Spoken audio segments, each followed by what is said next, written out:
So welcome everybody.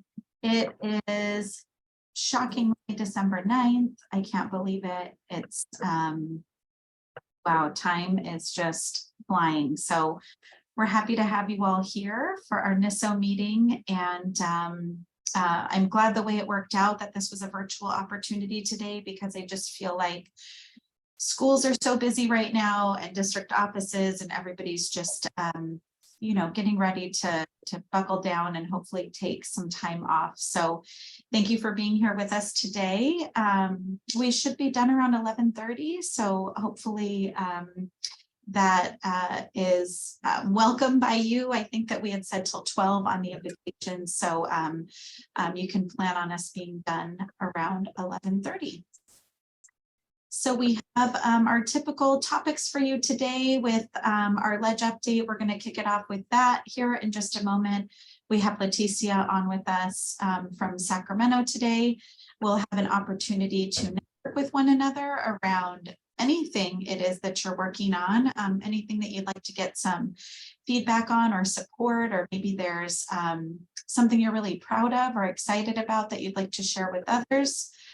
We'll have an accountability update. Melissa's going to do that for us. I don't know if you guys are all as excited as we are for this dashboard to come out, but we are just beside ourselves with excitement. It just feels like it's been forever. And then Alicia is going to do a presentation for us on LCAP monitoring. And then I will close this out with some state and federal and English learner program updates. So with that, I'm going to go ahead and stop sharing and let Leticia share her screen. And we'll get started with the legislative update this morning. Hi, everyone. Good morning. Can you all see that? Excellent. So we got it. Great. I will just give you a brief update. It's been a busy time up here in Sacramento, but it's mostly focused on the elections, the November 8th election. So we'll have quite a bit on that, and then also just some fiscal updates from the LAO, and also looking at the budget priorities for one house, and that'll be it. So here we go. So November 8th was election day, and then just earlier this week, the legislature convened so that they can do some organizational and housekeeping, issues, address some of those, but also to swear in the members or the candidates who won their election. And it was a packed house. It just felt like the old days, very crowded. My husband is one of, he serves in the assembly. So I was able to be on the assembly floor, and it was just great to be back in person for many of these, just a lot of these issues. So in the state assembly, they now have 62 Democrats and 17 Republicans. This is a huge number for Democrats. They come in all shades of blue. So some of them more blue, others more purple, but there's just a lot of Democrats in the assembly. There's still one seat that is undecided, and I believe that's in our region in Riverside County, and that is undecided by 85 votes. So so it's a very close election, and they still haven't called it. So we'll still wait and see what the final the final results are from that one. And then the state Senate as well, 31 Democrats. Again, this is also a very high number of Democrats, and 8 Republicans. So and one seat is still undecided, and that one is just by mere 20 votes. So for those who I've done a lot of campaigns, so I always tell people at the door, every vote counts, and this just validates that, right? That every vote does count. So there are now 32 new members of the state legislature, and just a lot of new members. Very excited about being up here. So we are going to see that reflected in the type of legislative proposals that they choose to pursue in the coming months. So we'll keep you updated with that. So just on the first day of in December, when they get sworn in, many legislative members, a lot of new ones and returning ones, they often pursue or introduce one legislative proposal that is of high priority, just kind of marking the policy area that they would like to work on. So this is these are just a few that we want to highlight for you. AB5, this is a new member, I think, from the LA area, the Safe and Supportive School Program. So this is all intent bills. So these types of bills will change the moment there is an opportunity, but it's just really ensuring that schools have the tools and training they need to support and meet the needs of LGBT plus students, as well as teachers and other certificated employees. So AB 10, this is from a member from Long Beach. I actually worked for many years for his dad, former now Congress member Lowenthal, but he is introducing a bill on, again, it's an intent bill, but on the state to create guidelines, and also the Instructional Quality Commission to create policies and curriculum around body shaming, and this is to be implemented by school districts. And then SB 28, the senator is a returning member to the Senate, reintroducing a school facilities bond for 2024, and we'll figure out how he will propose to parse out those $15.5 billion for school facilities. So we will continue to update you on these bills and other bills as well. So the LAO releases their fiscal outlook in, I think it's the third week of November. So just gives us the preview as to what they believe the fiscal outlook looks like. And then the next big,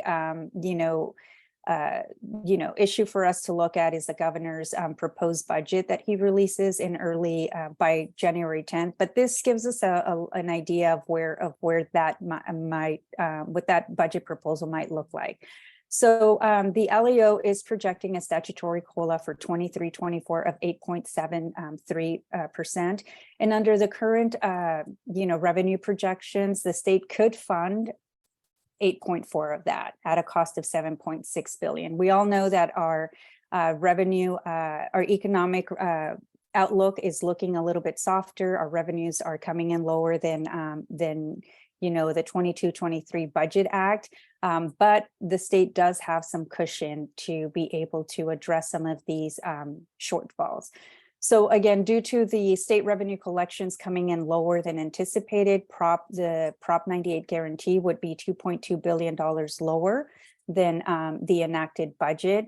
But because of that cushion that the state gave itself, if they could fund some of these shortfalls through some of the existing programs despite the decline. So including, districts, as you know, have tons and tons of funds in one-time funds, often, not only the level of funding, but the duration, so they can scale back on some of that, reducing expenditures due to lower attendance changes, also making the required withdrawals from the Prop 98 reserves. So our, our state reserves. So there are just multiple ways of being able to backfill the shortfall, because it's still a very manageable shortfall for the state. So Proposition 98, the reserve, obviously, as I mentioned, they compensate for the shortfalls, covering existing programs in most of the statutory COLA in this next year, 23-24, in this budget year.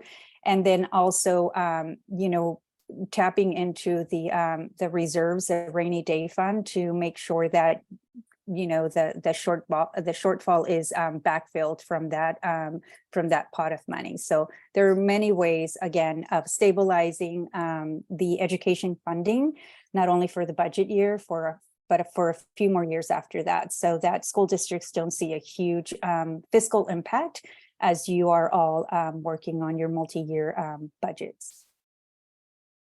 So additional LAO thoughts and recommendations to the legislature. They are a nonpartisan, body that provides alternative recommendations to the state legislature in terms of responding to the governor's budget proposal is to build up somewhat more protection against the downside risks. The legislature could create a larger budget cushion, again, by reducing certain ongoing expenditures and increasing one time. This is something we've seen in the past. Even though technically those funds are ongoing, but they can score them as one-time funding. And some examples of that in this LAO report are the ELOP, so the Expanded Learning Opportunity Programs, and also for the state to fund a lower COLA. So that is sort of setting the tone as we move into anticipating the governor's budget proposal in January.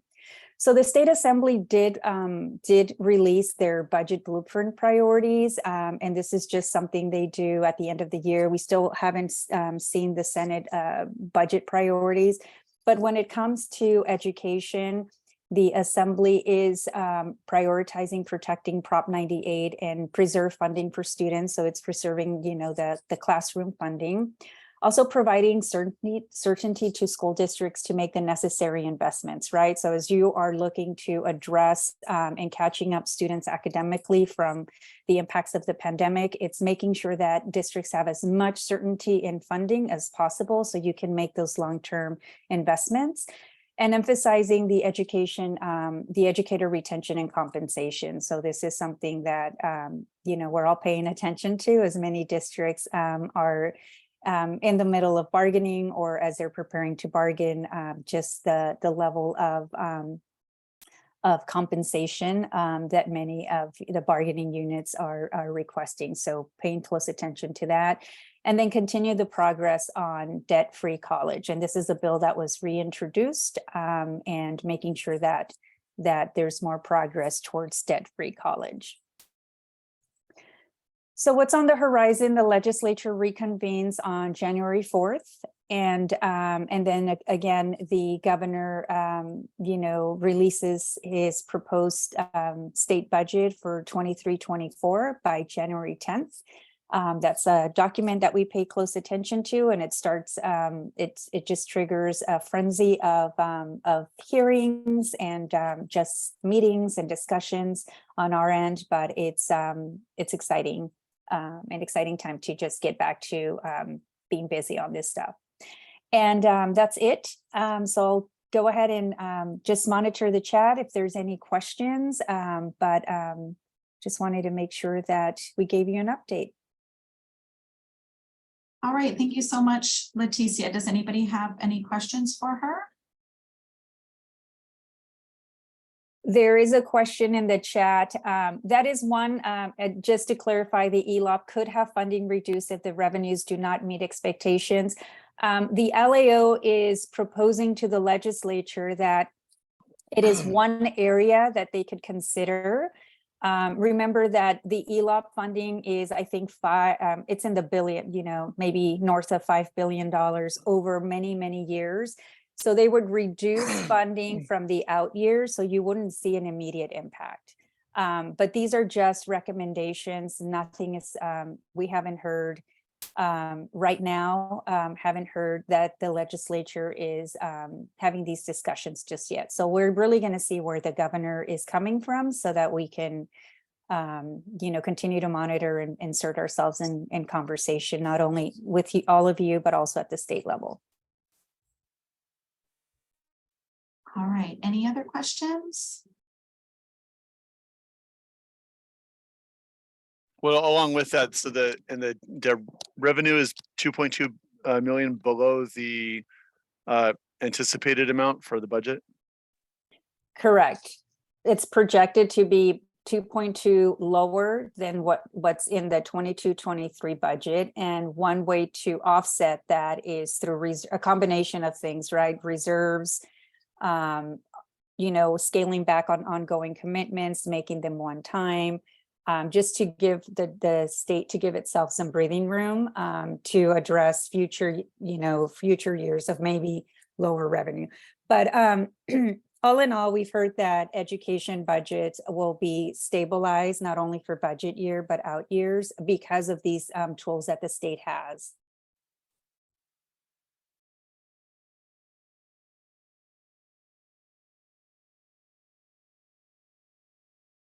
Is that a large percentage of the budget? I don't know what the total amount is. No, it is not at all.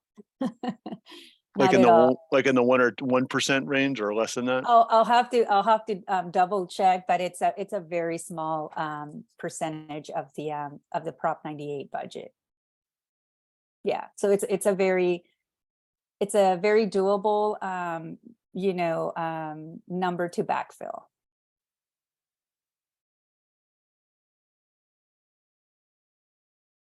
Have they been talking about ways to continue to keep revenues up with, some larger businesses leaving the state? And I think it was something like the proportion of people that pay the bulk of the budget. It's something like 1% or 0.5% of wage earners contribute something like 50 or 60% of the budget. They talked about that very much in the legislature. Well, I think there is a recognition that the vast majority of tax revenues come from personal income tax. So, and high wage earners. So, that's sort of what our revenue, with the revenues in California look like, right? Because property taxes, because of Prop 13, they're low compared to other states. So it's part of the conversation, but absent any proposals to change how the state, creates revenue, it is, I think it is what it is. They're monitoring what's happening at the federal level, and with the stock market and all of that. So all of this report takes into consideration all of those dynamics, and I'll put a link to the report. It's a quick read, if you all want to read it.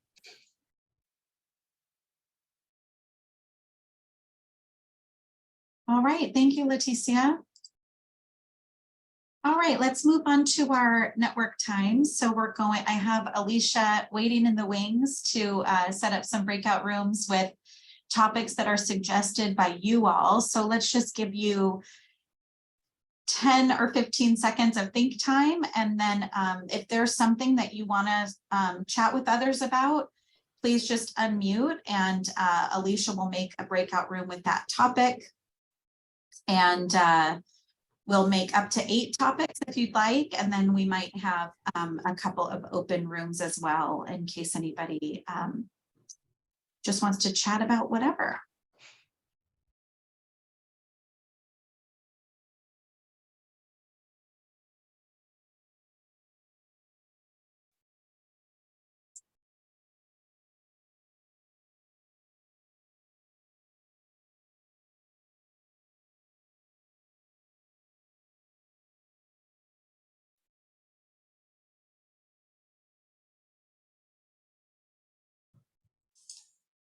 All right, so what is going on in your world? What would you like to chat with others about today? DI supplemental materials. Is that what that is, Robin? DI? Yeah, I think Emily put DLI, but it's the same. Got it. Dual Okay. language version, yes. So I'll just do a DLI room. There we go. Perfect. We have a school that's, direct instruction. So I wasn't sure. But perfect. Nicholas, you start on Monday. Any particular things that you'd like to brainstorm with anybody? Can anybody help unload your brain? No, we're just in the solution solving mode, right now. Do you Thank you, though. PM room, Nicholas? That's funny. Maybe a therapy room? I saw Lisa's background and it made me have good thoughts, so I put on a calming background for me as well. There we go. FPM EL program questions, Alicia, there's another one. A room about calming corners. Let's try to get maybe one more. So we have DLI, we have FPM EL program questions.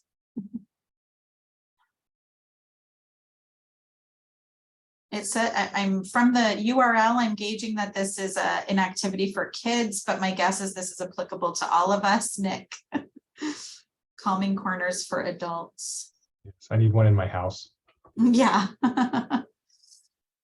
Do we have one more topic out there? I know we've got a lot of SIPSA work going on throughout the county. Anything there? Okay, Garrick, art and music block grant plan.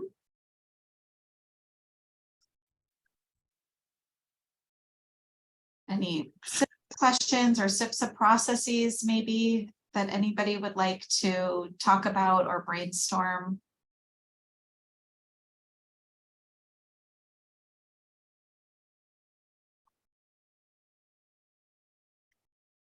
All right. Well, with that, let's do, I think that we ended up with 3, right? Oh, wait, let's see. I was gonna do, did you want me to do some open rooms too, Lisa? Yeah, if you wouldn't mind. Okay, we have DLI, FPM EL programs, AMBG plan, a SIPSA process room, and then 2 open rooms. That sound good? I think so. So that's 6 Yep, 6. and we have 40 people. Yeah, I think that's perfect. And just set them for 15 minutes, the time for those. And then we'll see you back here in a little.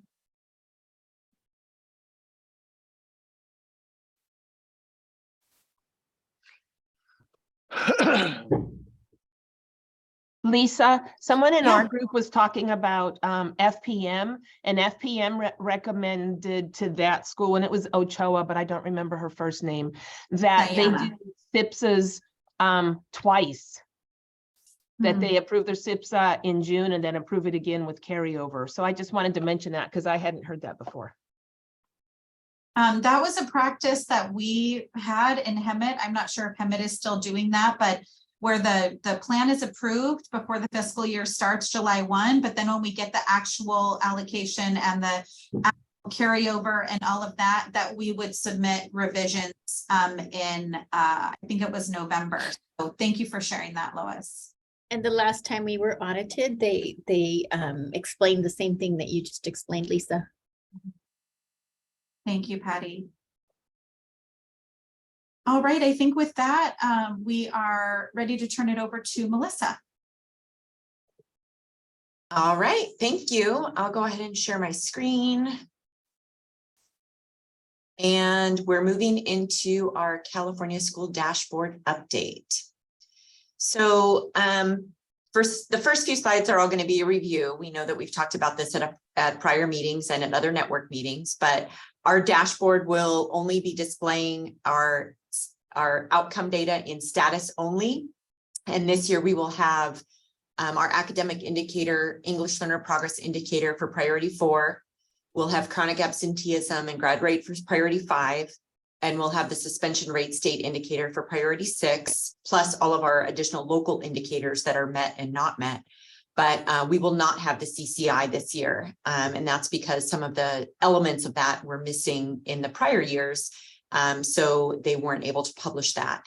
And of course, we can't publish the performance level colors because it requires 2 years of data to calculate change. And we did not have a dashboard last year. So because of that, we will have status only for our state indicators. We are currently in a private preview period. So as of December 1st, we were able to preview the grad rate and the EL progress indicator, as well as our local indicators. Yesterday, they released the academic indicators, chronic absenteeism and suspension rate. So at this point, districts accountability coordinators have the password to view all of the indicators, all the state indicators for their schools and their district. Actually, the entire state is visible. And the companion to that, as the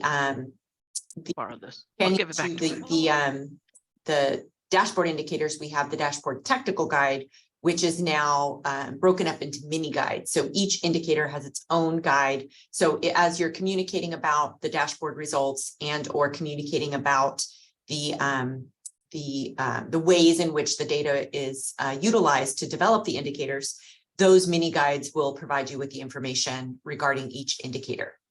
And our anticipation is that they're going to publish the dashboard publicly next week. So we'll have visibility for the public before winter break. A companion to the dashboard is the additional reports that are coming out related to the outcomes for 21-22. So again, our state and local indicators will be status only using the, the purple cell phone bars. That's the visual that we'll see. We won't see the performance level colors this year. So the status only of the state indicators will be published along with our local indicators. We are anticipating that we'll have information about eligibility for differentiated assistance before winter break. But again, we haven't had a firm date on that. So it's possible that that will be in January. And then we're anticipating some additional data quest reports, which have been part of the private preview as well. So some of the data quest reports are already visible in private preview.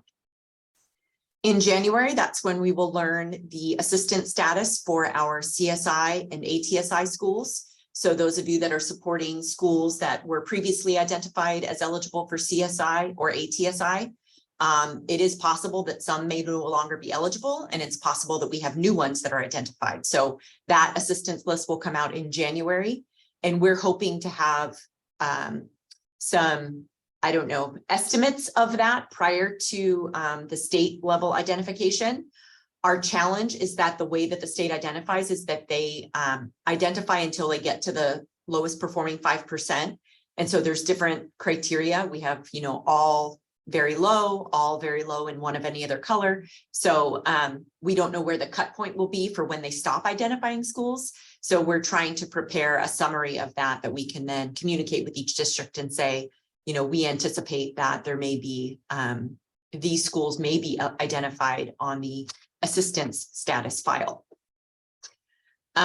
They have identified, or they've indicated that the additional reports for our DAS schools will be in winter of 2023. And we know whenever there isn't a month listed, the season usually indicates it's going to be at the very end of that season. So winter 2023 will have DAS information. And then in spring 2023, we'll have the details of the college career measures. Again, the CCI won't be published, but we will have additional details about the measures that make up the CCI within the additional reports.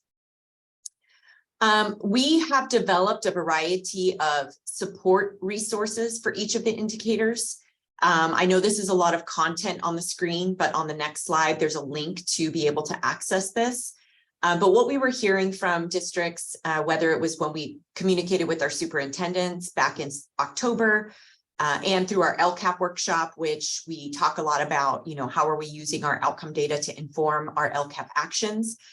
There was a request for some additional support resources related to the dashboard release. So what we've compiled for each of our indicators, again, this one says priority 4, and we use the color purple since that's what our dashboard will be using this year. So priority 4, this is for ELA and math. And it has some key messages if you want to use these when you're communicating with your educational partners, possible contributors. So again, as you're communicating and thinking about what might have led to these particular outcomes, there are some contributors that are identified, some considerations. So again, thinking about planning for LCAP, planning for SIPSA, planning for anything related to interventions or supports for your students, what might be some considerations we want to take into account. And then the final column are opportunities for additional analysis. So again, as you look at your data, if you want to dig deeper and unpack it, there are some suggestions on what ways you might disaggregate further. So as you can see here, we've created one for each of the different indicators that are on the dashboard. So again, use it as you'd like. There's no requirement. This is not a state tool. This is something that we've developed locally, but it is something that we did provide to all of our districts at the LCAP workshop in draft. We got some input from the groups, and then we've finalized it and published it for your use with the link here on the slide. All right. Any questions or comments about this year's dashboard before we do a little bit of preview of the upcoming dashboards? I see that Brian and Nick are responding to questions in the chat already.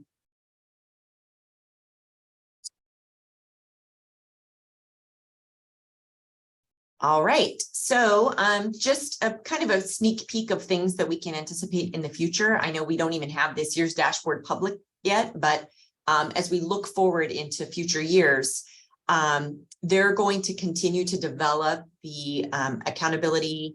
They're going to continue accountability conversations related to our dashboard. And then there's a lot of different work groups that are meeting in order to continue to refine our indicators. So this is just a summary of the accountability calendar throughout 2023. So you can see that we'll have an English learner work group convening, college career, alternative schools task force, priority 1, teacher assignment data. So again, lots of work continuing related to our dashboard indicators, as well as the accountability, the associated accountability that goes along with that. This screen just shows what we can anticipate in terms of what will be published on future dashboards. So again, 2022 is status only. So we know that our state indicators will give us the performance, will not give us a color, they'll give us the status. And then our college career indicator will not be published. 2023, we should be back to our colors, our performance level colors, because we'll have 2022 data as well as 2023 data. And then we'll have status only for the CCI. And then by 2024 dashboard, we should have all of our state indicators with the performance level color again. All of our local indicators will continue with the met, not met indicator.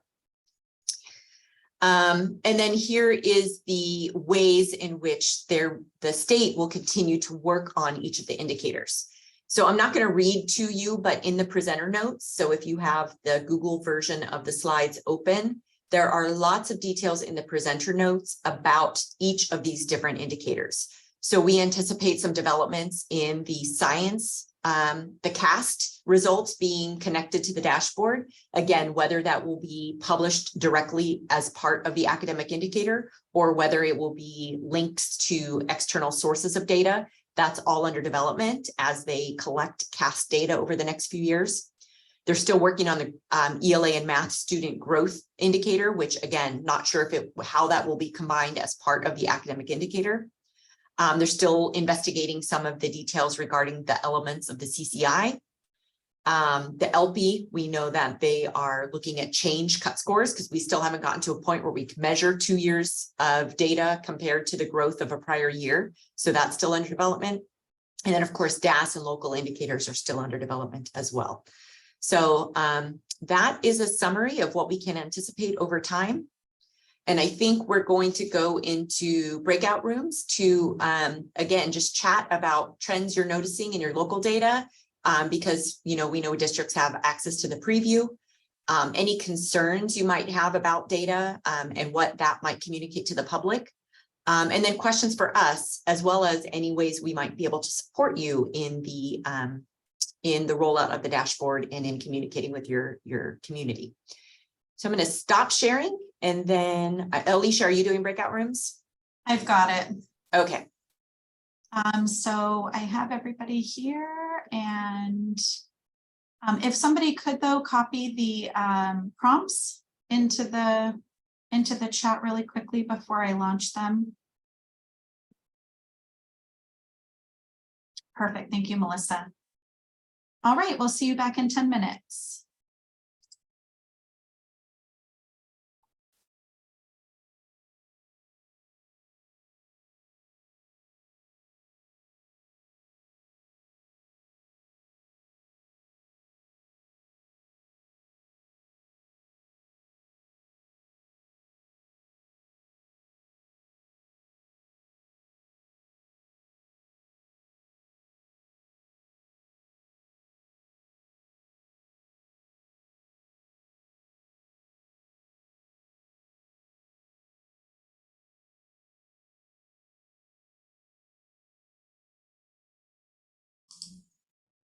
I'll be right back. Okay.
All right, welcome back. So is there any conversation in the breakout rooms that is good for the greater group here? Anything you guys would like to share regarding what you talked about? Trends you're noticing, any concerns or any questions for our team?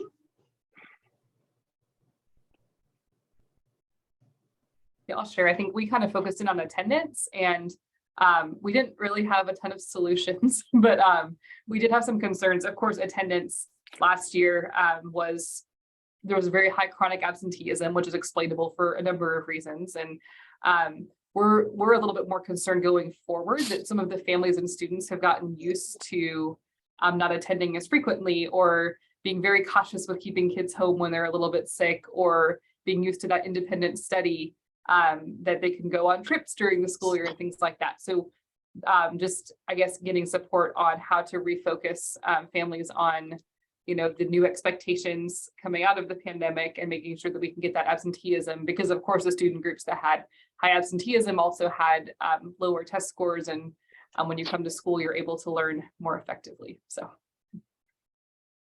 Thank you, Stephanie. I don't know if anybody wants to respond to that. How maybe your district is addressing those concerns.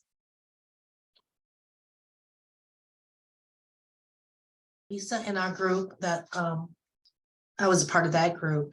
One of the other things that we mentioned, which I thought was also interesting, was explaining to parents like the number of minutes that are lost, that picture of instructional time that's lost due to absenteeism. I thought that was pretty interesting, and another good way of trying to adjust the messaging regarding the importance of attendance. Yeah, that's great. I mean, I think in my mind, I'm thinking we get a task force together where we can just really campaign around the messaging for all of our community partners. Matt, were you going to say something? No. I thought somebody was unmuting. Any other comments on that topic?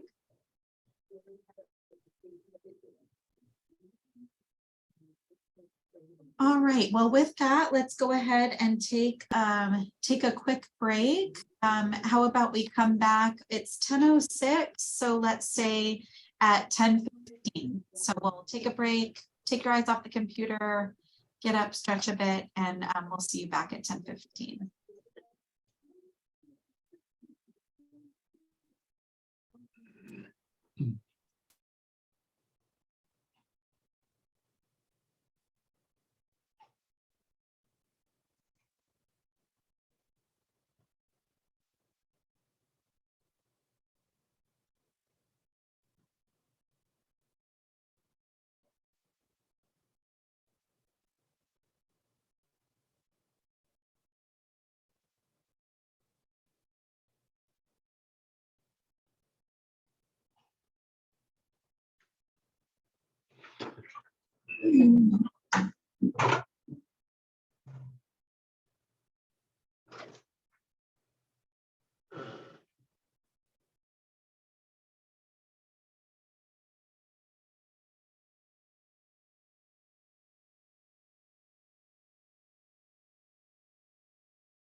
All right, thank you, Alicia. Why don't we, you take it away? All right. Welcome back from break, everybody. I hope you guys were able to step away from your screens for a little bit. But good morning. Happy Friday. Happy December 9th. My goodness. Like next week is the middle of December. I mean, I know you guys know that, but like, whoa. Right? I know, it's crazy. Okay. So we're going to talk about LCAP and we're going to talk about mid-year progress, evaluation and monitoring. Just so everybody knows, I know those of you who are on the call don't always deal in LCAP. There's actually not a full-on requirement to do a mid-year evaluation this year. Last year there was a requirement, right? It was the supplement, but this year there's not an actual requirement, but we always think it's a good idea, right? To do an update and progress evaluation to see where you're at. So that's why we're going to have this discussion today. You guys can see my screen, right? I'm not just talking about, okay, awesome. Of course, as I'm going, if you guys have any questions, please feel free to unmute and ask. And I'm sure we've had this conversation many times. So if you have any enlightenments, let us know. So of course, it's recommended that LEAs have a process for monitoring and evaluating the implementation of your LCAP actions that you're using to reach the goals that you've put in your LCAP. And of course, we always measure, right? It's the first step that leads to control and eventually improvement. That's why we do it. So this is just a nice quote. I'm not going to read the whole thing to you from James Harrington. If you're not measuring it, then how do you know that it's working? That's really just what we're saying here. So we're going to talk about some key components in monitoring and measuring effectiveness through this little section here. So here's 5 key components to monitoring and measuring the effectiveness that you really should be thinking about when you're thinking about those LCAP actions. So identifying the specific evidence-based programs and services, you have those in your LCAP. Those are the actions that you've identified. Establishing what success looks like. What do you want it to look like at the end, right? We talk about that gap between your where you are now and that vision. What is that vision, right? What do we want it to look like? Identify the data associated with the project or the program or service, or in this case, the action, and then develop that data collection plan. And we actually have something that we're going to share with you today. And then measure effectiveness of the program, service, or practice. Make sure that you're measuring. How's it going? So let's go through each one of those really quickly. Identifying the program, service, or in this case, it could be called an action. What program or service is being implemented to address identified student needs? And that's key, right? What are those identified student needs? And what are we going to do to address it? So what is the challenge or problem being addressed? Is it a continuation of a promising practice? Is this a new, an adaptation of an existing program? Or is it a new evidence-based intervention? And all of those things, I think you can see they have some key terms in there, right? Like promising practice. Is it an adaptation? Or is it an evidence-based intervention, right? We're trying to get away from just doing things because that's the way we've always done it, right? We want to do things because we know that's what's best for our kids. So those are the actions that we put into place. And then you want to define success. So based on the program or service, what does that success look like? What outcomes are going to change based on the action that you're putting into place? What practices would be implemented to get to that change? What do those things look like? And then what does fidelity look or sound like when the program or service is implemented as planned? So we hear it all the time, right? Fidelity to the core, fidelity. Well, what does that look like? Let's define that so that it's clear for everybody, for our principals, for our teachers, for the people who are doing what we're asking them to do, because sometimes it's unclear. If we say we want you to write a great SIPSA, we can't just expect that that happens, right? We have to define the parameters of that. We have to be very clear about what that looks like. And just so you know, we have a checklist for that Lisa helped with. It's really good. So anyways, that's a whole nother conversation. After we have all of those things put in place, we want to gather the data, right? We've put these actions into place, and then we're going to think about what data does that generate? Assessments, observation protocols, evidence of implementation. So records of usage, hours, sessions, did it happen? Surveys or interviews, and then the associated outcome measures. So you want to have a data collection plan. So you're thinking about, okay, here's all the pieces of data I can collect, but then you have to have a plan for collection. Who's responsible for collecting that data? How will it be collected? Is it digital? Is it a hard copy? Is it a report? And then where are you going to store that data?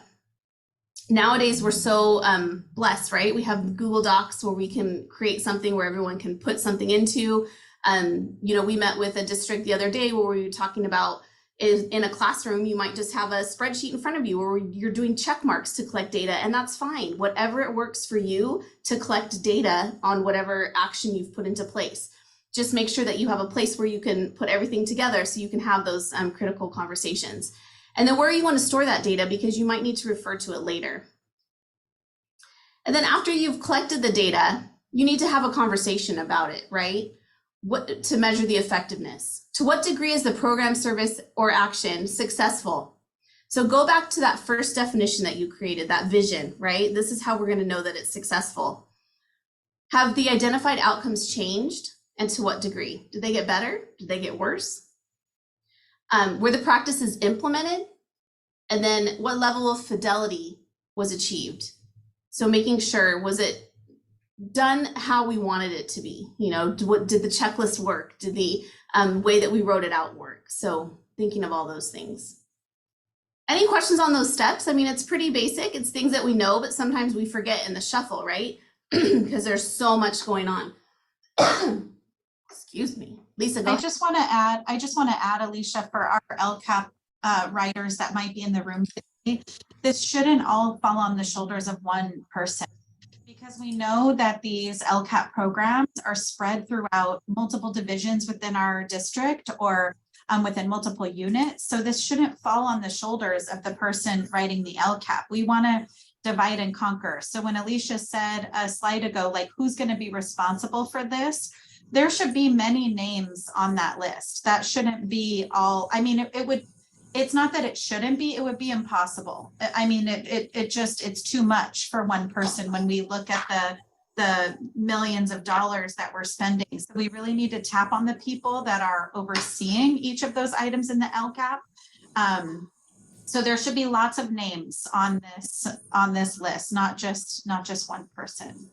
I love that, Lisa, especially when you go back to thinking about on this slide, you know, how would the data be collected, right? That's why we have that conversation, because one person should not be collecting all of this data. I'm not in the classroom. If I wrote an action, I'm not the one in the classroom implementing the action usually, right? Somebody else is usually implementing that action. They're collecting that data.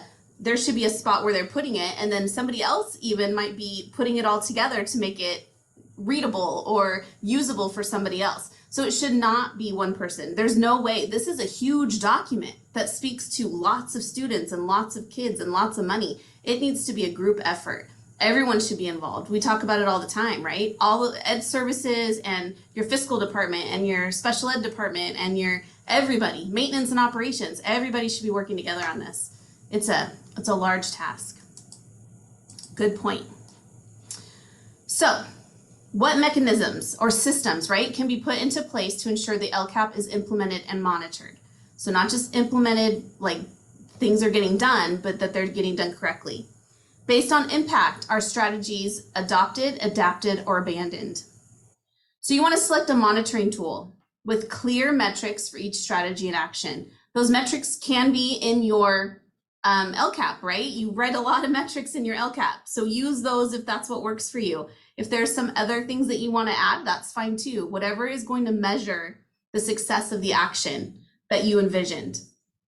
It can be qualitative, right? Interviews, observations, focus groups, and of course, quantitative data. We just talked about dashboard data, right? That's a great indicator of some of these results, but that's just one piece, right? What other quantitative data can you use? There's lots of different ones. And then report out that progress to all educational partners. So you want to talk about it at different meetings. We talk about board meetings, and that's great, but there's a lot of other meetings too, right? You can talk about it at parent meetings, at your admin meetings, at any other kind of meetings, union meetings, right? Go to all of the meetings and talk about, here's our data, here's how we're doing, this is where we're at, how can we work together to improve these outcomes? And then recruit the people closest to the work. And I've already mentioned this a few times, right? To support the plan monitoring, because that's who really is doing the work and they know what's going on and how to make those improvements. So on the next slide here, we actually have an LCAP monitoring and evaluation tool. And it looks at addressing the needs of targeted student groups. These are the questions that you want to be asking yourself, right? How have the actions or services addressed the needs of targeted student groups? And did the provision of those actions result in the desired outcome? Definitely something to think about. What expenditures support changes to the actions and services as a result of the goal? And then where can these expenditures be found in the school's budget? How does this action or service impact student learning and student achievement? What data are you using to drive the discussion? If the program and service has helped to improve student learning, what can be done to make it even better? And then if it has not made an impact, what can be done to modify, change, or replace it? And that's okay, right? It's okay to make a change.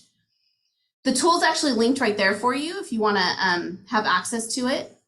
It's a really nice, easy to use tool. And we're going to look at some examples right now. Do you guys all have access to it? Does it seem like it's working okay? I know when I try and open it sometimes on my computer, it gets a little funky. But so here's some EL examples. So you have goal 1, action 1.16. You have your budget, $700,000. That's a good chunk of money, right? This action actually includes quite a few things. We're going to provide materials for English 3D for the LTELs, and that includes funding for 4 FTs at the middle school, 12 6th period assignments, 5 days of PD. So that's a lot. There's a lot going on in this action, which we see this all the time in our LCAP actions, and that's okay. That's what we, it's all right. So the expenditures to date, as of right now, from Galaxy, that's where they pulled this information from, 662,000. And then there's a whole monitoring section. What is or is not working? How's it going? And if you read through that, I'll summarize it for you.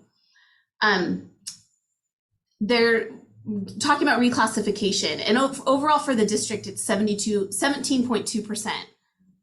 But for the students who've been part of the E3D, it's 34%. So hey, it's working, right? It's pretty effective because the E3D students are twice as much as the all district students. So for them, this action is working. So the bottom part says, overall, we're satisfied with the data, knowing that the program will strengthen with each year of implementation. There's also some conversation in there about, the teachers that were picked might not have been the strongest teachers, so we need to modify that. So just being real about, hey, this is what we're going to do to fix it.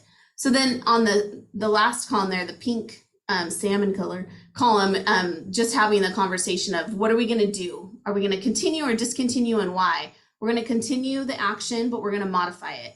Create a PD plan. We're going to work with the principals to select those highly qualified teachers, and then support EL sites with their reclassification process to hopefully reclassify more students. Make sense? Yeah. And then one more example. Here's the next one, right? Goal 1, action 1.17, 242,000 and some change. Provides funding for 60 hours for each site to have an EL site lead. So that's 1 per school, and they do some training and help with reclassifications. They're using elevation. If you read in the summary part here, you can see the expenditures to date are 158. So they're coming up on the amount that they said. They're using it on a daily basis. If you keep reading in that monitoring section, they actually have had success in here because they reclassified 1,011 English learners in the past. I'm sorry. Yeah, they reclassified as many in the last 2 years that they did over the last 5 years using these people, these EL site leads. So it's been very successful, right? Because that's, amazing, right? It took you 5 years to reclassify 1,000 kids, but you did that in 2 years using these EL leads. Let's keep doing this, right? Let's continue this action as much as we can to keep reclassifying these kiddos. It's a very successful action. But would we know that if we weren't monitoring and making sure that these actions are working, or if we just kept pushing it through? And going back to this slide, if we weren't being explicit about, you know what, I think I didn't do this, hire the strongest teacher to do this program. We might not have that information if we weren't being explicit about, let's monitor, let's evaluate, let's see where we're at. So we just have to be explicit about that. Last one, a quote again, if you can't measure it, you can't manage it. If you can't improve what you don't measure. And we know that. And we love it. So things to consider. How might you support with monitoring and evaluating LCAP actions targeted for your English learners? So being explicit about what are we doing for our ELs, right? When discussing metrics that are used to measure the impact of actions for ELs, how might you help with the following? What data are you collecting around your English learners? Who's responsible for collecting that data? How frequently is the data collected? And then how is the data reported and to who? So thinking about those things moving forward. Any questions on any of this? Did you guys get a chance to open up the tool? You could do the thumbs up thing and see if it works for you. Is it working? It's not working. Oh, it worked. Worked for me. Awesome. It looks pretty useful, right? That's a useful tool. I love it. So we're gonna, do we have time, Lisa, to do? Okay. Take some. Yeah, oh, go ahead. I think it's valuable time. So I would like to give them that. Maybe we do 8 minutes. Okay. Maybe. We'll do 8 minutes then. Thinking about these questions, right? How does your LA monitor LCAP actions? And if you don't know, who can you ask, right? Who can you talk to? Who's responsible? How often is data collected? And who's part of the team that analyzes the results? And if you don't know, like I said, who can you ask, or who should be responsible for these things?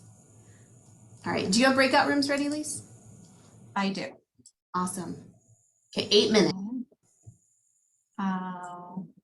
Hold please. Okay, here we go.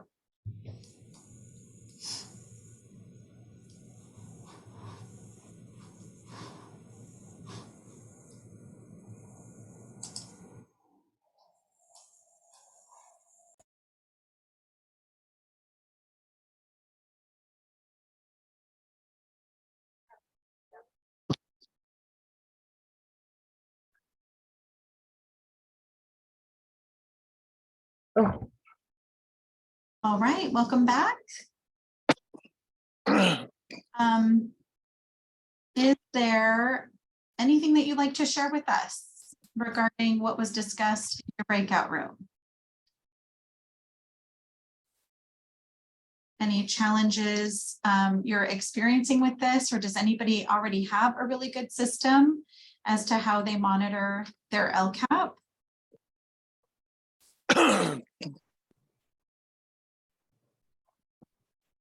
I'll speak at once.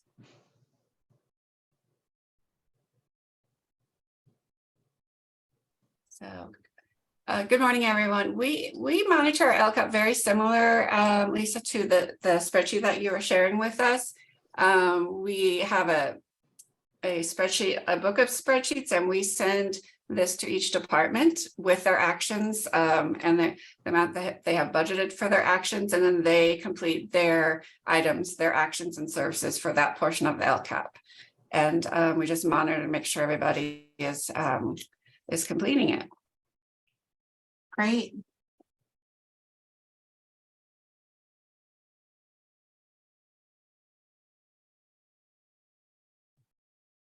Anybody else doing something similar? I will share that this tool was shared at the LPAC workshop, and I started using it and I found it very, very helpful. So I will continue to use it. And it's actually, if it seems familiar, it's really the same tool that we share with the field regarding monitoring your SIPSA. It's the same tool that we shared with the field with how to monitor Title III expenditures.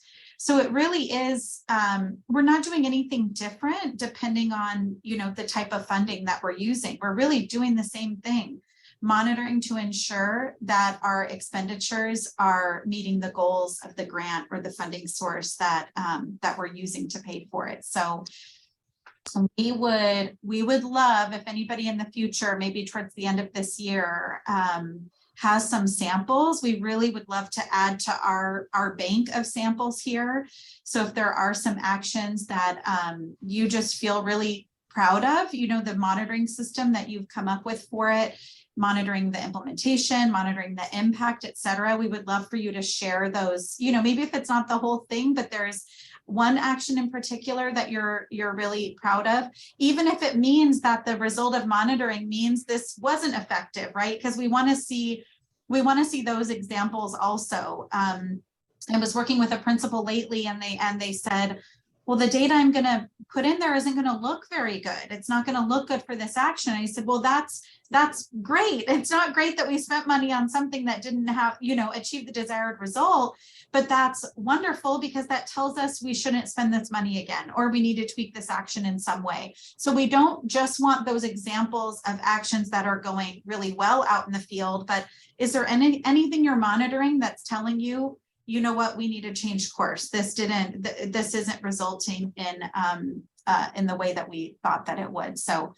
please, as you know, this year continues on, we would love to see some of those samples. So thank you guys so much for that. All right, so now we'll cover some state and federal topics. So this was a really big one. I was, you know, texting my team like crazy during the last state and federal program directors meeting, because it is kind of rare these days that we get breaking news during SFPD. And this absolutely was breaking news. So there's going to be a new item for compensatory education monitoring starting in the 23-24 school year. And this is, I see it as a really big deal and something that we want to plan for in advance, that we don't want to wait until we are selected for an FPM review. So you guys are getting this information pretty hot off the press. So the item that's going to be added to CE monitoring is discipline practices. So the ed code is printed here. I just have to be honest, we were struggling a little bit as county office leads with the connection to Title I. It just, it felt a little bit misaligned, but in talking with the CE reviewers up at CDE, their justification really is that every child deserves to receive a high quality education. Every child deserves to close those achievement gaps if they have any. And when students are being suspended at disproportionate rates, especially students that that Title I should be serving when they're not in their seat because of this disproportionality, and then that's a problem. So we want to be clear that this requirement doesn't just fall on the shoulders of Title I schools. This falls on the shoulders of everybody, right? Anybody who is suspending or expelling students at disproportionate rates, we need to pay attention to that, right? So the CDE is still in the process of determining appropriate and feasible evidence requests that address the school's efforts, including progressive discipline approaches as alternatives to suspension, involuntary transfers to alternative education sites, and expulsion to reduce overuse of discipline practices. So this is where I just kind of go, oh my gosh, we can't, this isn't something we're going to be able to pull together the month we're preparing for our FPM review. We have been working with some schools lately that really don't have a process to document progressive discipline, that actually don't have a process to record referrals in general, right? So this is something we need to really look at internally as far as, is this something that our schools have the autonomy to determine? Or is this something that we at the district office say, like, this is going to be a requirement that, you know, when a student comes up to the office for a reason, we're going to document this in our student information system. We're going to document the result of, you know, what happened with this situation with the student. Did we call home? Did we provide some counseling? You know, how did we intervene? Because when we talk about progressive discipline approaches, if there's not a system to capture this within your student information system, the perception could be negative on the outside, that wow, look at this school right here who's just, jumping over to suspension, when really maybe there was some progressive discipline that has occurred, but it might just be a result of your a lack of a process of recording what that looks like. So this is something that you're going to want to take a pretty good internal look at within your district to see how is all of this being recorded within your system. So they will collect evidence related to requirements for involuntary transfers to continuation schools, voluntary transfers to continuation schools, pupil suspensions by teacher, pupil suspensions by principal, pupil expulsions, and then your written notifications. So looking at all of this internally and really looking at, number one, what are your board policies and administrative regulations around these areas? And then to really look to see, are you following them? Because sometimes we have board policies in place or we have ARs in place, but maybe they're not being followed with consistency at each of our schools. Sometimes they're also outdated. So this is something that you're going to want to just take a peek at to see when was the last time these were outdated. Are we doing what these policies say? So in 23-24, they're only going to be collecting BPs and ARs. So we have some time to kind of get that all in place. But if you are, we had some schools that were on deck, right out the gate in August this year. And so that's something that I would suggest you take a look at kind of as soon as possible. And then in 24-25, they're going to collect evidence related to the implementation of the BPs and ARs. So year one, they're just going to collect the policy. They're going to make sure it's up to date with whatever the requirements for those policies are. And then they'll collect evidence regarding the implementation of these BPs and ARs. So what this also means is that everybody should be looking at data in all of these areas. So if they're going to be collecting evidence on the implementation of these, we want to be analyzing our data at the district and at the school level for all of these components right here. Who is getting involuntarily transferred to our continuation schools? Is there a disparity between student groups? For our pupil suspensions by teacher, who's getting suspended by teachers the most? Does it seem to be, is there an equitable distribution of these pupil suspensions by teacher? So you want to start, if you're not already analyzing this data, you want to start looking at this data to see if those disparities exist within any of your schools or within your district as a whole. So while we know this is something that's on the horizon and it's not officially part of an FPM yet, reviewers are already beginning to think through this new lens. So this comment from a reviewer came last month, and it was before this SFPD meeting where we knew that where we learned, I should say, that discipline practices were going to be monitored in the future. So we saw this comment come from a reviewer, and I have to say, I was Colleen, myself, this happened in another county. So the SFP person from that county, we were all kind of happy to see this because we don't see reviewers really looking deeply at data traditionally, right? But now we know where this comment was coming from. So here was the comment from the reviewer. The data analysis in all three SIPSAs indicates a historically higher than average suspension rate for certain groups of students, including African-American students. What were determined to be the root causes for such disproportionalities at each site, and how are the root causes being addressed? So we were kind of like, whoa, that we haven't seen comments like this from reviewers where they're actually looking at the data, they're looking to see, wow, this need is really sticking out in this data review. Let me go look in the SIPSA to see if they're doing something about it. So that's the lens that reviewers are already looking at SIPSAs through. And so we did have a chance to meet with CDE last week, the CASFET board and myself, and we were able to kind of ask some clarifying questions around this. And one of the things that we said is, well, what if there's a school with a whole ton of priorities, right? And we only have so much money, like the dollar only goes so far. And so what if this is an issue at the school, but they have chosen different priorities to spend their money on? And CDE said that there would have to be a really clear sentence written in that needs assessment printed in the SIPSA that says, these are the needs that were that came out of our comprehensive needs assessment.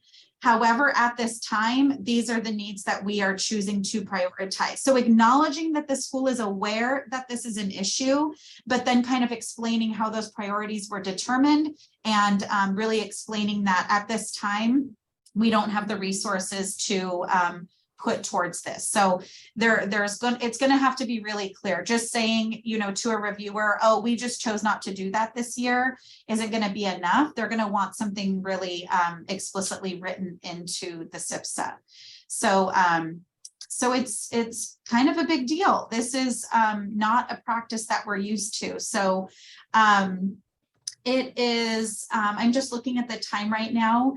I'm kind of feeling like this is a conversation that I want to have a whole group. I don't know if everybody's okay with that, but I think that there might be benefit from just hearing from everybody here, knowing that district practices will be monitored in the future, what systems might need attention in your organization.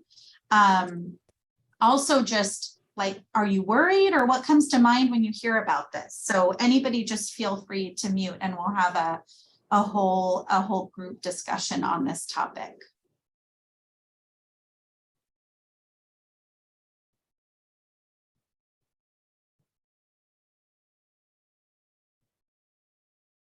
I'll start.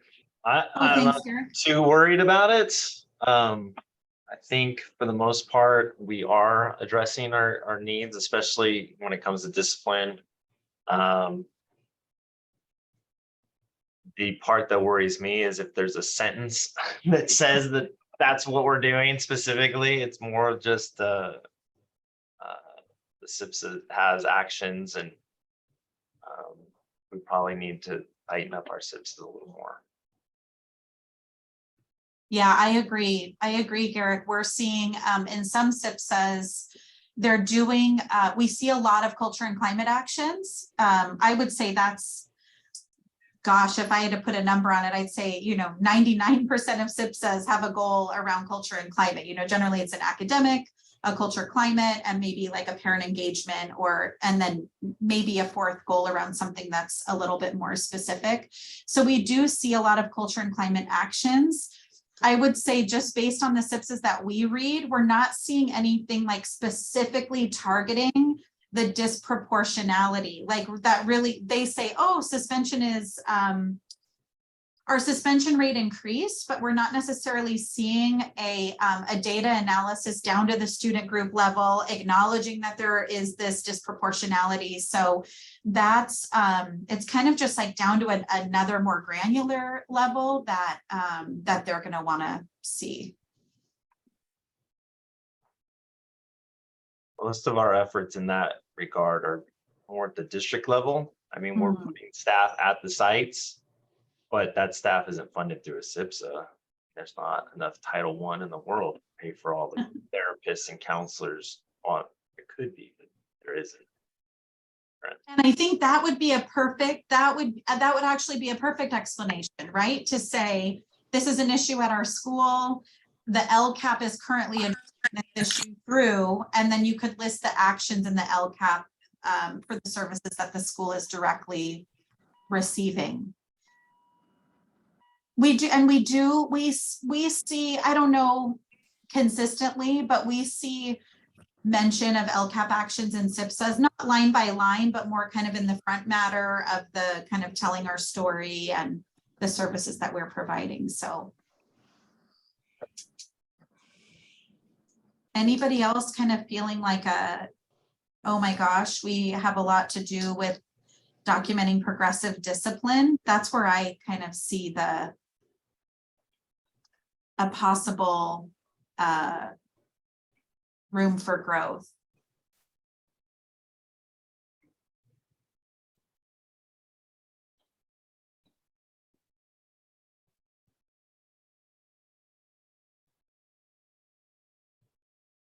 I'm wondering about documenting the progressive discipline. I know in Aries, our Aries platform, when we have intervention plans or how we are addressing because that's where our referrals are as well from that dashboard. So how are we addressing this known concern? That is a way we can develop for at least our transparency is how we are. But then of course, being mindful of what we are entering. And so often it's a checkbox of this intervention and progress monitoring if it's working. That's one way that I know that we've been working on our progress. Yeah, that's great. That sounds like a great start, at least, even if it might need a little bit of fine tuning. It sounds like you have a good process in place already. I know in some districts, they say like, hey, a kid can't be sent to the office for these low level offenses until the teacher can show I've handled it in this way. I've met with mom, you know, we've had a chat with the counselor, you know, all of this kind of these progressive steps that if a kid comes up to the office for, I don't know, being disruptive, that's a pretty common thing that happens, right? That if the administrator looks in the system and doesn't see that anything has happened up to this point, that it's really going to be put back on the teacher to kind of do some low level interventions. So, all right, so that is on the horizon. One more just topic from SFPD in particular was in regards to the expanded learning opportunity program. There was some Q&A from SFPD, and just to let you know, anybody who's new today, I know we have a couple of first timers. We put all of the presentations from SFPD in our classroom. So if you want to go see that whole presentation on discipline, I just really summarized it here in a few slides, but you can go through and see, you know, everything they discussed. Same thing with ELOP. The full presentation is in the Google Classroom.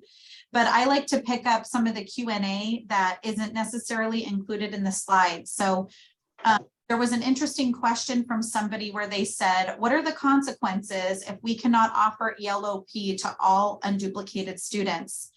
And so the comment was, you must offer the program to all unduplicated students, but they're still clarifying with the ELOP office if you must serve all interested students, because there is a lot of concern from districts that they might not have the staff, that when they go and offer this to all of the unduplicated pupils, they might not have the staff to serve all of them. And would it be okay to prioritize who get seats at the table depending on the staff that they have to serve everybody? So it sounds like there have been some conflicting messages given out to the field on, yes, you must serve everybody. And then some LEAs are saying, well, we just don't have the capacity. We don't have the staff.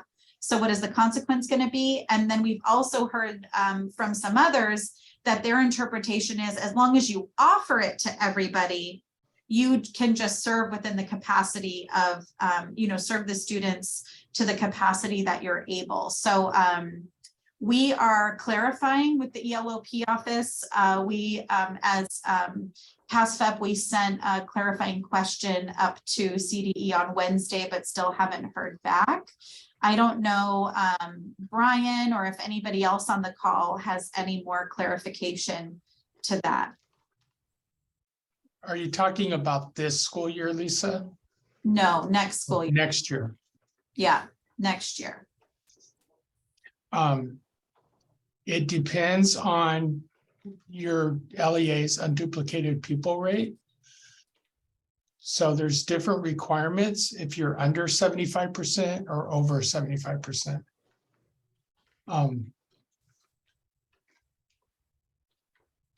It's if it's over 75%, it says you have to offer to all pupils and provide access to any pupil whose parent guardian requests placement. And that's just by a show of hands. If you're, you know, your virtual hand doesn't pop up when you raise your hand, just show me. Is anybody concerned about that? Concerned about what Brian just said, that we have to offer to everybody? That's not concerning, that's easy, right? But that you have to provide the program to all interested pupils. Is anybody concerned about having the staff to be able to do that? And I should say interested pupils in TK to 6, right? That's, Mhm. I think for our district, we've been offering it. We are worried about in the future as word gets out, as parents are learning more about it, because right now, while we've offered it across the board to all students, we really haven't had a huge increase in the numbers that we have compared to what we've had in the past. Like, for example, right after school, we've always had the numbers that we need to meet the ACES grant, and we're working together with the ACES and ELOP, right? Saturday, the activities that we're doing for Saturday, we did a survey to see what would be the better dates of when parents were interested, and then we set the dates based on that interest. But we haven't had like a huge turnout to where, you know, we're concerned. We are worried about burnout for our staff, though, for those that do participate.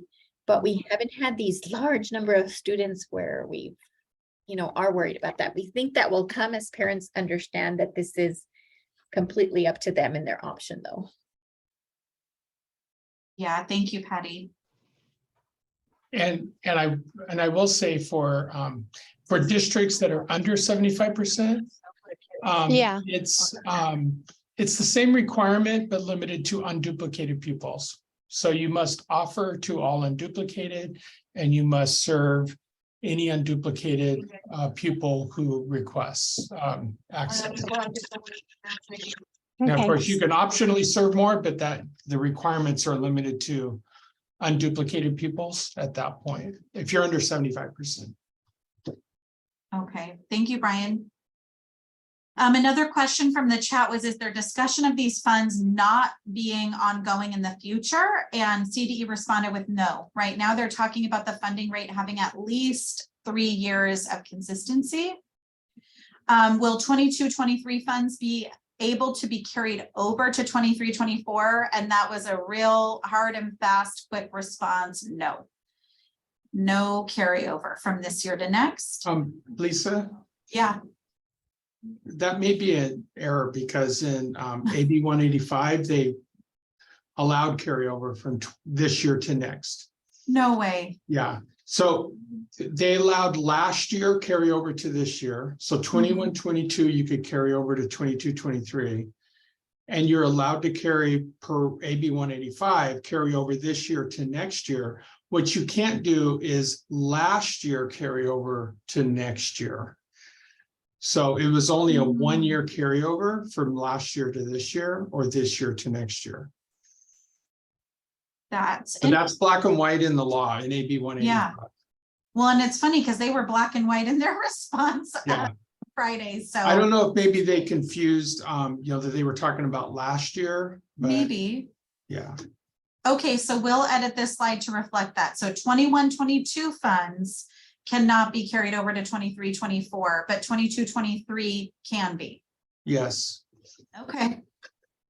So interesting. You gotta love that. Okay, well, hopefully this one's accurate, Brian. If LEAs use funds this year, but not within all requirements, will the audit assess penalties? And the answer was no. 22-23 will not be audited. We are currently in a grace period.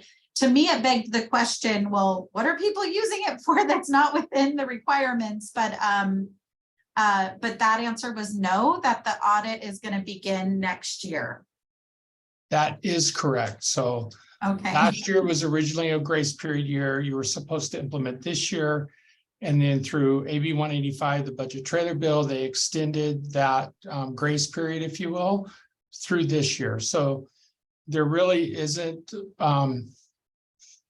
going to be a check from the auditors about how these funds are used for this year. That's why I asked the question. The first question I asked was, are you talking about this year or next year? This year or next year, yeah. But right now they intend to audit this program as part of the audit for the 23-24 school year. Okay, great. That's my understanding as well. Brian, I probably am going to sound like I want clarity.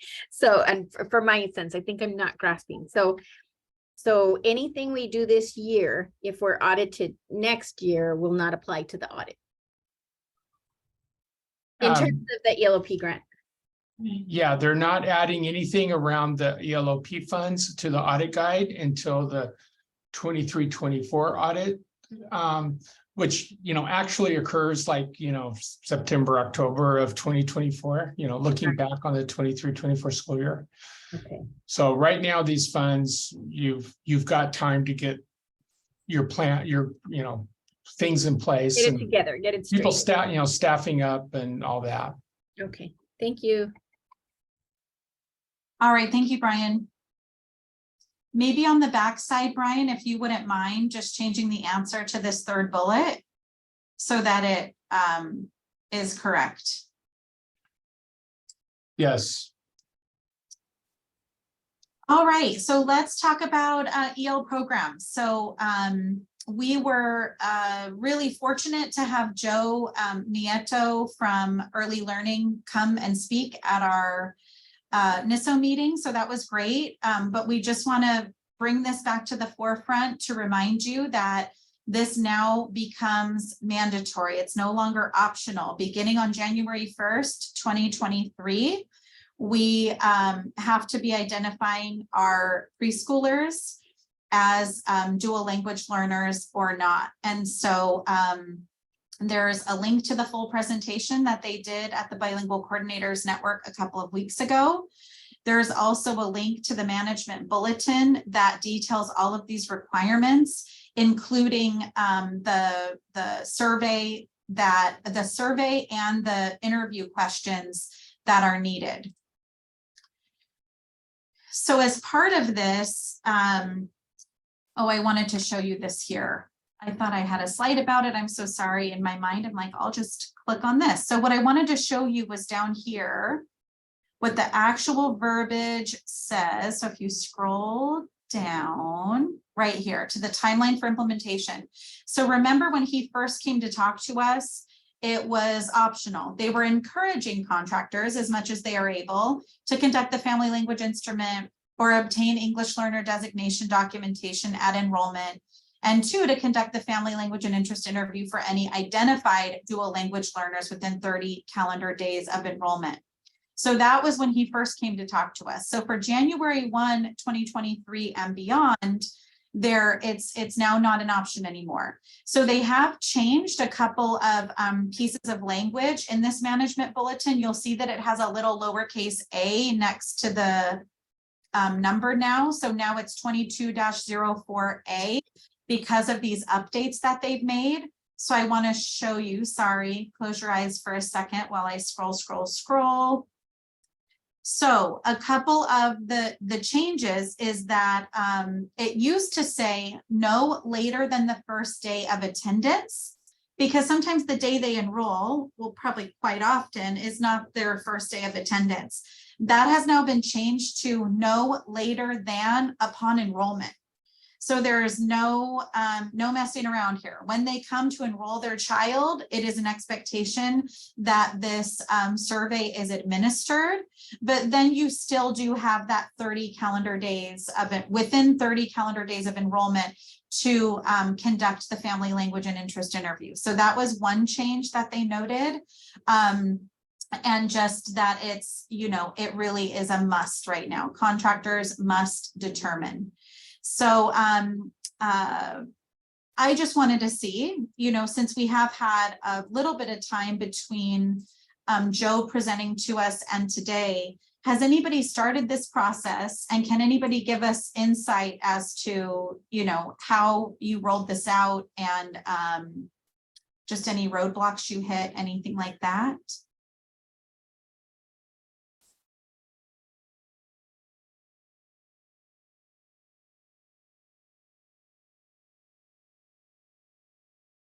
Is everybody planning on rolling this out on January 1st, hopefully?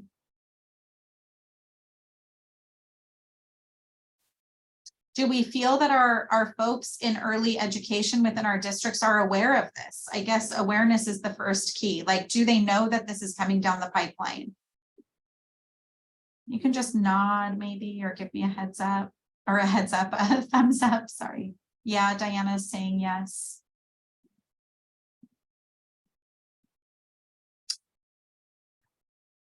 Well, it looks like there might, just from the lack of reaction, I'm going to say that maybe there's some work to do in this area. Just knowing that that deadline is in a couple of weeks, and this could, you know, require some new defined practices as it relates to enrollment of our preschoolers. So just wanted to bring this back to your attention now that we're in a must-do place with this rather than a may-do. Lisa? Yes. I just, because in the chat, there was a question, I just want to emphasize for everyone. So the LPAC can only be administered once the student enters, you know, TK or K. So you cannot use the LPAC on a preschooler. You would have to do some other kind of language, informal language assessment. And I saw another question. Lois had a question. Yeah, our understanding is not Head Start, that this is for state preschool.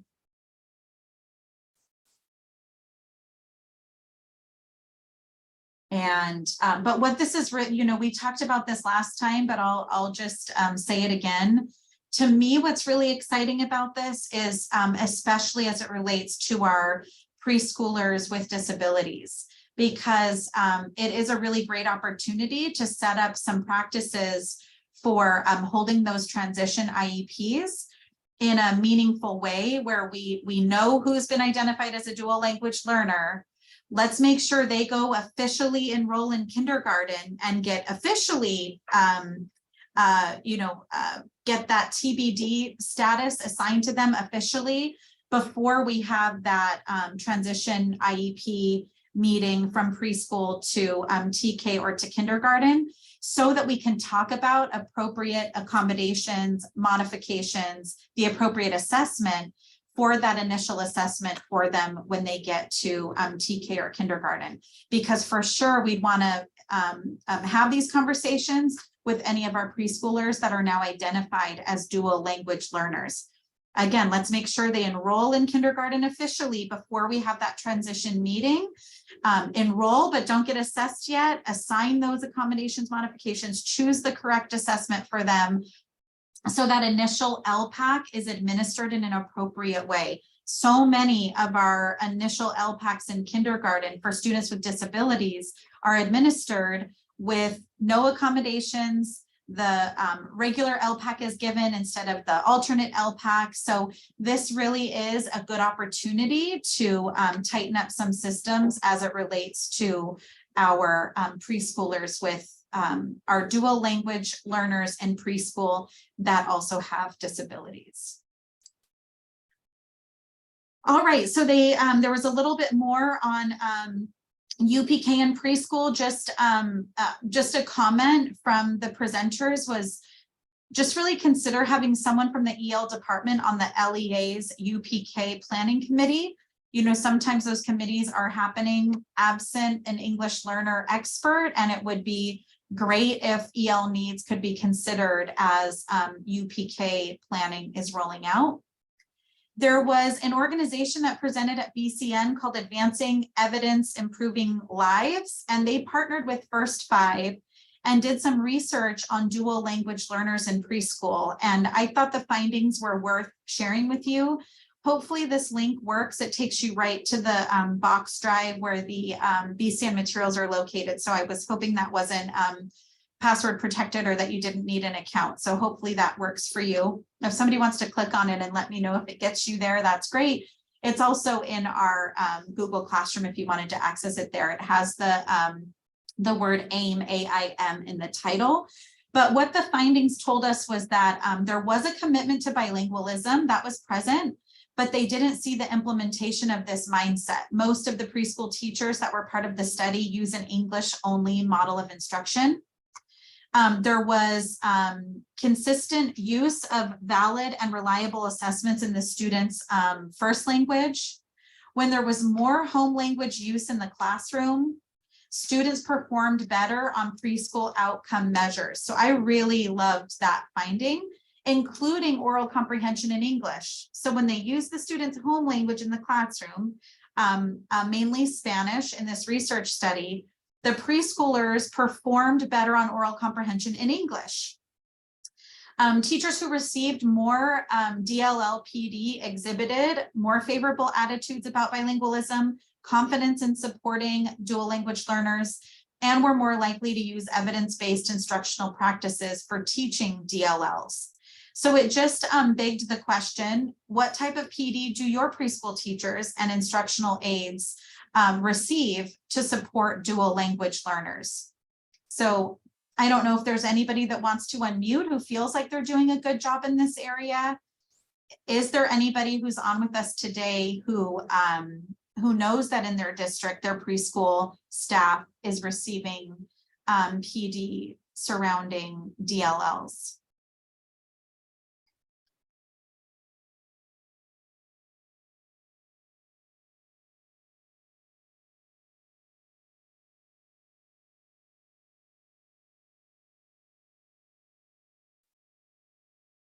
So hearing none, maybe this is something to consider, right? Looking at what does our PD plan look like for our preschool teachers, and could we do maybe a better job of integrating dual language learner needs and how to address them in our professional development practices for our preschool teachers. So another presentation we had was on ERWC ELD. So Pam Spiescher was the presenter. She is one of the authors of the ELA ELD framework. She has a wealth of knowledge. I know we've had her as a keynote speaker for our English learner conference that we used to have. Here's a link to her presentation here. So we were able to get confirmation from TAMO reviewers that this program does meet the requirements for a designated ELD program in 11th and 12th grades when it has gone through a thorough review and approval by the Curriculum Council, and when it is used with fidelity in tandem with the ERWC ELA unit. So we did kind of get the stamp of approval on this, which is great, because I always love giving you guys more options, especially for secondary, for our secondary English learners. So a few of the highlights are that number one, it's 100% free. That's a pretty cool thing about ERWC. Teachers must complete 4 days of professional learning. That's also free to access the curriculum and online community. Of course, the district would have to cover the time for the teacher, you know, sub time or after school, you know, whenever this is held. The modules include a full ELA unit paired with a corresponding full ELD unit. So when TAMO is saying this would be an approvable curriculum, that would have to be present. They would need to be using both components of this program.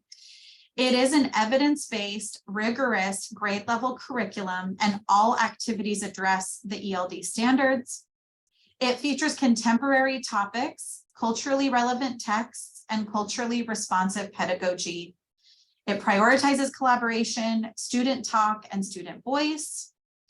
The modules can be combined to make a full, the ELD and the ERWC modules can be combined to make a full A through G curriculum for 11th and 12th grades. So they've already had this approved through Doorways for some districts. The only 9th and 10th grade modules are ERWC ELD modules. So they augment existing ELA ELD curriculum, and they're not yet a full curriculum, but that's being worked on. Oh, one more thing about this is if this is something that piques your interest, again, like with everything else, the full presentation is in the Google Classroom, and you'll get a lot more details. There's even, there is a video embedded in the presentation, so you can see ERWC ELD in practice. I do believe it's in a middle school classroom though, so it's not going to be the full curriculum, but there's lots of great information there. If, again, this is something that piques your interest and you want to investigate it further, there are even, if you go on their website, which is linked through the presentation, upcoming dates for training are listed in there as well. And they're differentiated by teachers that have already been trained in ERWC or already certified who just need the ELD component, And then there are trainings for people who are starting from the beginning and who need certification in the whole thing. All right, the Optel. I wanted to put, you know, like a Terminator reference on this one. I'll be back, right? Well, here it is. It's back. It's in motion. I feel like we've been talking about this Optel for like forever and ever and ever. But here we are. So for those of you that are new, AB 1808 requires CDE to develop a standardized English language teacher observation protocol for use by teachers in evaluating a pupil's English language proficiency. So this is going to take the place of criterion 2, teacher evaluation. Right now, we know that's all over the place out in the field. We've got GPAs, we've got surveys, we've got all kinds of things going on for number 2. And this is going to standardize that criterion statewide, which is really, really exciting.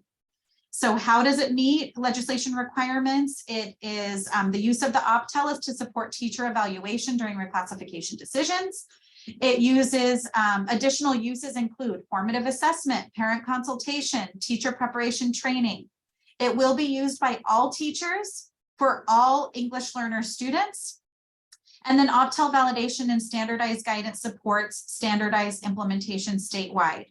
So there is a field test going on right now, and they are desperate. When I say desperate, I mean like desperate, all caps, 100-point font, desperate for people to participate in this field test. They do not, they have to have a certain number of participants in order for the data to be reliable.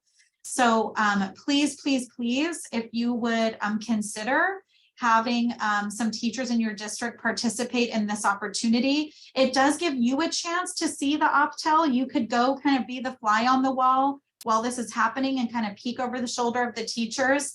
I think it is a really good opportunity for those of you that are going to be leading this, because you'll have somebody in the district who's getting that firsthand information of this didn't work and this worked better and here's how we might be tweaking this. So it is the window is going to be January to March. Teachers of all subjects at all grade levels who teach English learners are invited to participate, TK-12. And here's what the commitment is. I don't think it's too bad. There is no money associated with it. So somebody asked and that was quickly shut down. There's no money, unfortunately. You just would need to do this out of the goodness of your heart. But the teachers will need to watch a short online training video, and then they have to pair up with another teacher to identify 8 EL students to observe. The reason for that is that's where the calibration is going to come in, right? This teacher is going to observe on their own and make their own determinations, while the same teacher is observing the same student and they're going to make their own. So that's kind of where the calibration is going to come in. And it's just 8 EL students. They will independently observe and submit ratings for each EL student, and then they'll submit ratings and responses to a brief survey online. So I'm going to beg for them. If you guys please could find a couple of as many as you can would be great. And just go to this URL down here at the bottom to submit your interest to become part of that field test. All right, I know, I don't know if it's Alicia or Brian, they have some quick LPAC updates for you.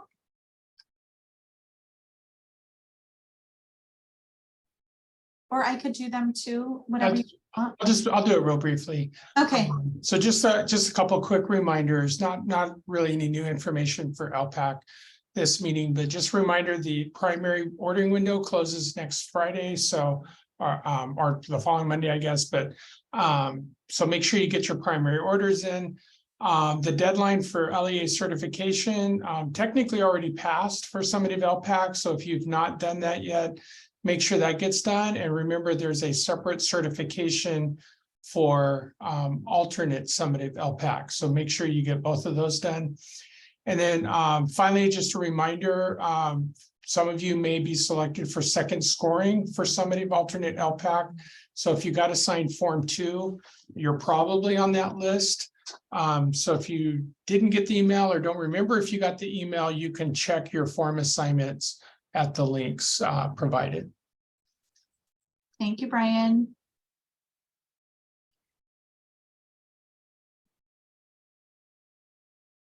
All right, some quick announcements. So just in the vein of accessibility, continuing from our last in-person Niso meeting, ETS is releasing additional asynchronous training videos on the appropriate assignment of accessibility resources. Hopefully you guys got an email about this. Just wanted to bring it back to your attention in case you didn't have a chance to look at this previously. One of the working sessions has passed, but there's another one coming up on December 13th. So the idea is that you would watch the videos in the training series prior to attending this working session. So just by a show of hands, did anybody attend on December 6th? Just from the videos I see, I don't see that anybody did. I was going to ask how it was, but well, that means that all of us could attend on December 13th, maybe if we didn't have a chance to go on the 6th. But at a minimum, there is this training series. The work group isn't necessary, right? As long as we kind of go through and look at this. And the point is, how do we get these accessibility resources integrated into daily instruction? That's really what this is about. There is another really important opportunity. I would love for there to be some Riverside representation here, but they're looking for California educators who are bilingual and biliterate in Spanish to participate in the development of the CSA. Participation development offers many opportunities to have powerful input into the development and administration of the CSA. So there will be some compensation for substitute teachers. They want all California educators to apply. Here's the link right there if that's something of interest to you. There's going to be a meeting in March and then another meeting in June. CSI, ATSI, and SIPSA support. We have 3 half-day workshops. We've held one already. It was great to see some representation from Alvord, from Romoland. I think Banning might have been in the house as well. But even if you didn't make it to this first opportunity, please join us for February 2nd or March 16th. We would love to have you. This was changed. Originally, we had a 1-hour live webinar on January 11th. That's been changed to January 31st, just because we weren't sure that the eligibility would be released by the 11th, but we feel confident that it will be released by the 31st. So if you have any newly identified schools that are eligible for CSI, please join us here. And then we'll have an ongoing workshop for anybody who, it doesn't have to be newly identified, just anybody who needs to ground themselves in the tenets of improvement and apply that to their leadership teams at schools that are eligible for CSI and ATSI. That's going to be on these dates here. There's the link. We are really, really excited about the CSI Showcase, Journeys of Improvement, February 9th and March 21st. We have some LEAs presenting who have really seen some impact from the work that they've been doing as a result of being eligible for CSI. And we would love all of you to come and attend and learn from them. I think just one more for me, which is strategic planning for school level funding. So this is for school and district leaders who are interested in developing capacity in school level funding. We would love for you to attend in teams, like a district leader, along with some site principals. We're excited. We haven't offered this before, and we're collaborating with our DFS department on the agenda for this opportunity. I included our MCAP digital academies. I hope that some of you have benefited from all of the great things that MCAP has to offer. They have some academies that are coming up. Oh, this one happened yesterday. Sorry about that, but we have the 14th and the 8th Bilingual Teacher Pathway, and then the State Seal of Biliteracy Network is coming up. So you can get registered for that. And then I'll just turn it over really quickly to Emily if you want to talk about these last few opportunities.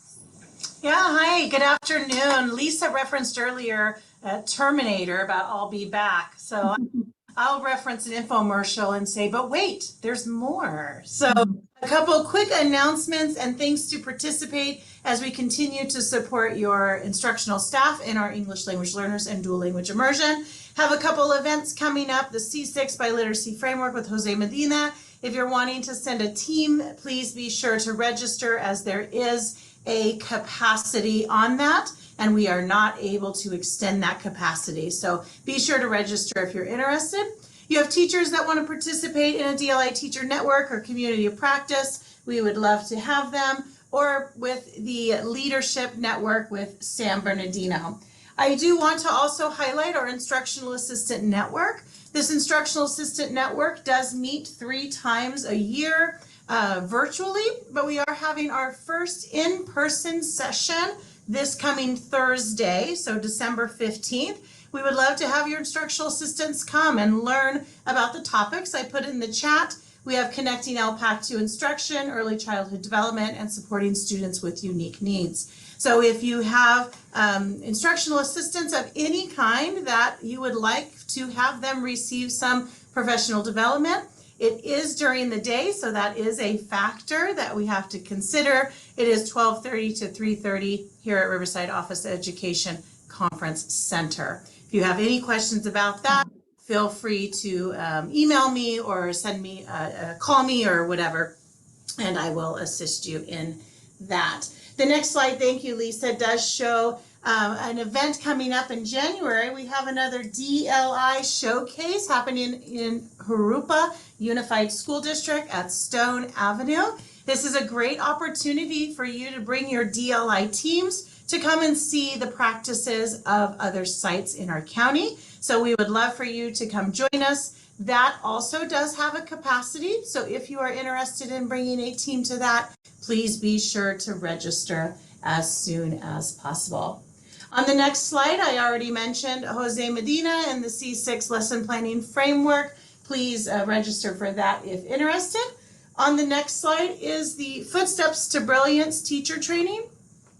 We have had during the entire first semester our level 1 Footsteps to Brilliance teacher training. This is just an opportunity to get to know what is Footsteps to Brilliance and how can it supplement your current literacy program. We have concluded those sessions as a county. If you are interested in having that for your teachers though, please contact your client success manager. If you are not sure who your client success manager is, feel free to reach out to me and I will make that connection for you. But we do have level 2 training continuing, so please have your teachers join that if they would like to extend their capacity of Footsteps to Brilliance. And I believe my last slide is our Best Awards Planning Group. We do have a meeting today at noon, and so we would love to have you come and join us in that planning piece. I will pop in the Zoom link for your attendance. But when this meeting ends, we'll have just enough time to stretch our legs, use the restroom, and then we'll see some of you at 12 o'clock for our Best Awards Planning Committee meeting. Thank you so much, Lisa, for the time. If anyone has any questions, feel free to reach out. All right, thank you guys so much. So 11:36, not too bad. It's great to see everybody. I hope that everybody has some time over the next few weeks to disconnect, to go a full week without being on a Zoom meeting. That's my wish for all of you. 1 full week without a Zoom. So just great to see everybody, and we will see you at the next one.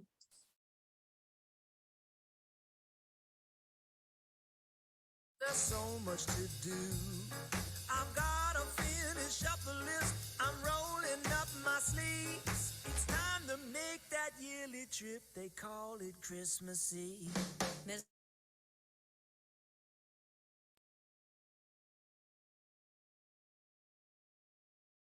That's running this North Pole. I fix the sled, pick up the slack. I keep the business in the black. You never tell me thank you and you barely say hello.